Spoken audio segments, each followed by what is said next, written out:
नमस्कार, स्वागत है आपका टीकेएन हेडलाइंस में, जहां हर खबर मिलती है सच्चाई, संवेदनशीलता और सटीकता के साथ।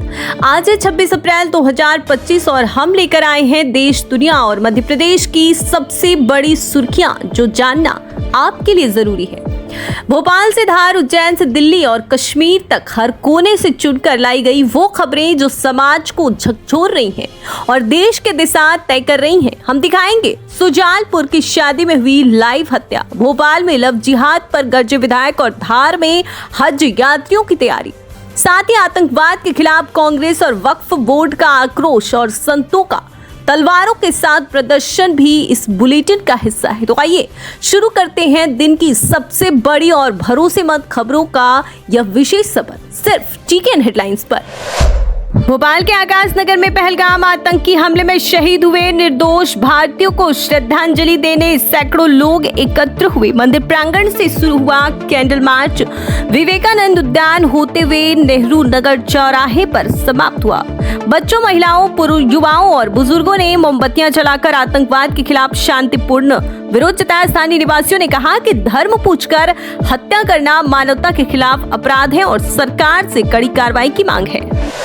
भोपाल में लव जिहाद के 3 मामलों ने माहौल गरमा दिया है। बीजेपी विधायक रामेश्वर शर्मा ने इसे संगठित गिरोह का हिस्सा बताते हुए तीखी प्रतिक्रिया दी। उन्होंने कहा कि अपराधियों की सार्वजनिक ठुकाई होनी चाहिए ताकि समाज को उनका असली चेहरा दिखे। शर्मा ने सरकार से जल्द कार्रवाई और गिरोह को उजागर करने की मांग की। मामले की गंभीरता को देखते हुए प्रशासन भी सक्रिय हो गया है।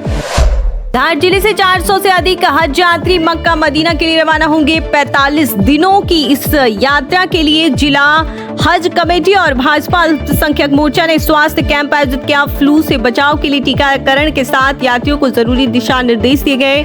जहांगीर लाला ने बताया कि स्वास्थ्य और सुरक्षा को प्राथमिकता दी जा रही है ताकि यात्री बिना किसी परेशानी के हज पूरा कर सके। मल्हारगढ़ में पहलगाम आतंकी हमले के विरोध में ब्लॉक कांग्रेस ने बस स्टैंड पर प्रदर्शन किया। आतंकवाद का पुतला जलाकर पाकिस्तान के खिलाफ मुर्दाबाद और आतंकवाद हाय हाय के नारे लगाए गए। अनिल शर्मा, रामचंद्र करुण और बाबू खान मेवाती ने आतंकवाद की निंदा की और समाज से एकजुट होकर अपील की। शहीदों को श्रद्धांजलि देने 2 मिनट का मौन रखा। धार में पहलगाम आतंकी हमले के खिलाफ वक्फ बोर्ड और भाजपा अल्पसंख्यक मोर्चा ने मोहन चौकी चौराहे पर प्रदर्शन किया। पाकिस्तान मुर्दाबाद के नारों के साथ आतंकवाद का पुतला जलाया गया। जाकिर पटेल और जहांगीर लाला के नेतृत्व में केंद्र सरकार से आतंकियों के खिलाफ सख्त कार्रवाई और दोषियों को मौत की सजा की मांग की गई। जनता में गुस्सा चरम पर है।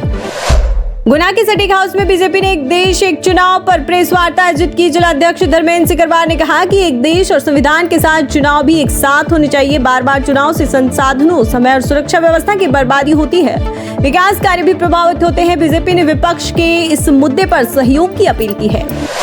पहलगाम हमले में दुखी इंदौर के शहाबुद्दीन ने मुस्लिम धर्म छोड़कर हिंदू धर्म अपनाया और नाम श्यामू रखा। उन्होंने कुलकर्णी भट्टा की दरगाह में कव्वाली बंद कर हनुमान चालीसा और भंडारा आयोजित किया। श्यामू ने कहा कि अब केवल रामायण और सुंदरकांड का पाठ होगा। पहले हिंदू रहे, श्यामू कव्वाली से प्रभावित होकर मुस्लिम बने थे। पाकिस्तान से आए सिंधी शरणार्थी भोपाल और इंदौर में नागरिकता की आस लगाए हैं। इंदौर सांसद शंकर लालवानी ने सिंधी भाषा में वीडियो संदेश जारी कर आश्वासन दिया कि उन्हें वापस नहीं भेजा जाएगा।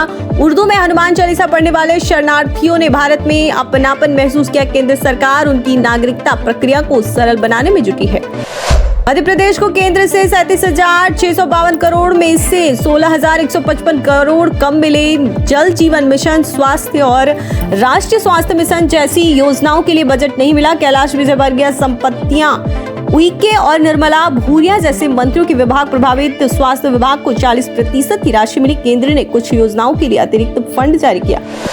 शिवपुरी के पिछोर में धातु का टुकड़ा मकान पर गिरा जिससे छत टूटी और 10 फीट गहरा गड्ढा बन गया। मनोज सगर का परिवार सुरक्षित रहा। टीआई जितेंद्र मावई ने बताया कि बारूद जैसी गंध के कारण फाइटर प्लेन का हिस्सा होने की आशंका है। बम स्क्वाड और फोरेंसिक टीम जांच कर रही है। इलाके में दहशत का माहौल है।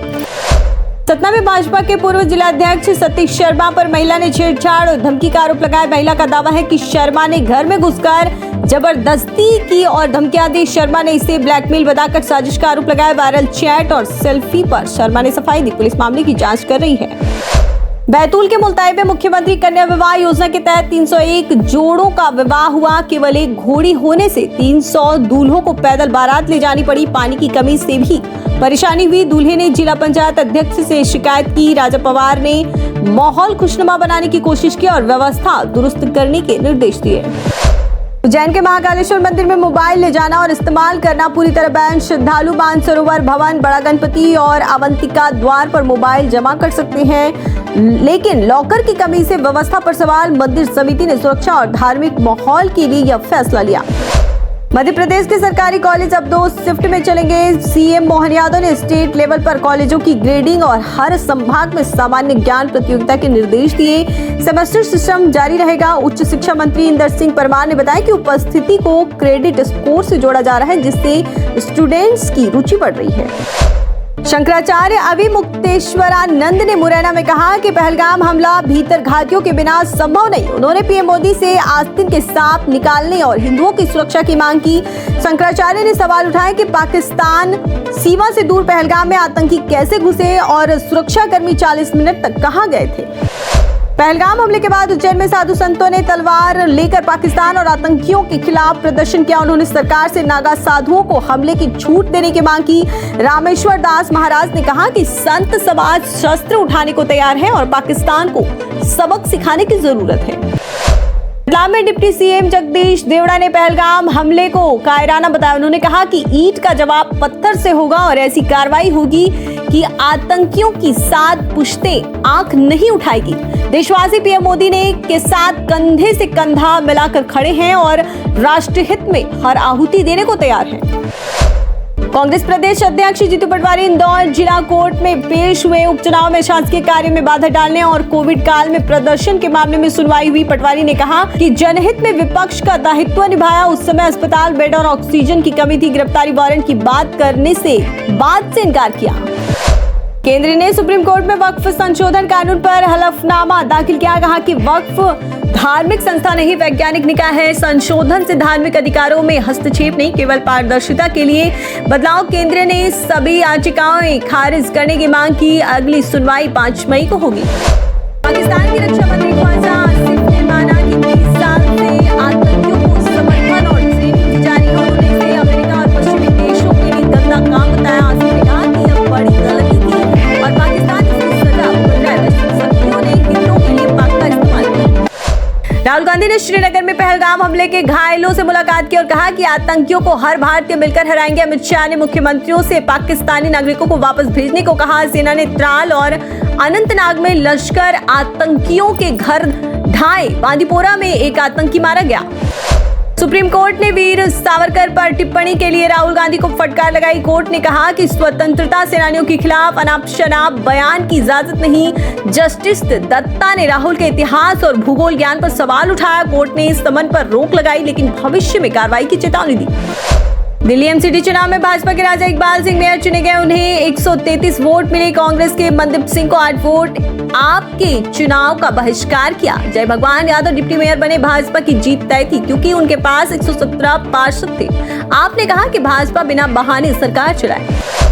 भारत ने पहलगाम हमले के बाद सिंधु जल संधि स्थगित कर दी। जल शक्ति मंत्रालय ने पाकिस्तान को पत्र भेजकर जानकारी दी। पाकिस्तान ने इसे युद्ध की तरह माना। भारत ने कहा कि आतंकवाद के कारण संधि का सम्मान नहीं हो रहा। जनसंख्या और क्लीन एनर्जी के लिए संशोधन जरूरी है। शंकराचार्य अविमुक्तेश्वरानंद ने मुरैना में कहा कि आतंकवाद का धर्म इस्लाम है। उन्होंने पूछा कि मुस्लिम समुदाय आतंकियों को मुसलमान न मानने की बात क्यों नहीं कहता। पहलगाम हमले पर सवाल उठाते हुए उन्होंने सरकार से भीतर घातियों पर कार्रवाई और हिंदुओं की सुरक्षा की मांग की। तब तक के लिए नमस्ते और फिर मिलेंगे टीकेएन हेडलाइंस के साथ एक नई सुबह और नई खबरों के साथ।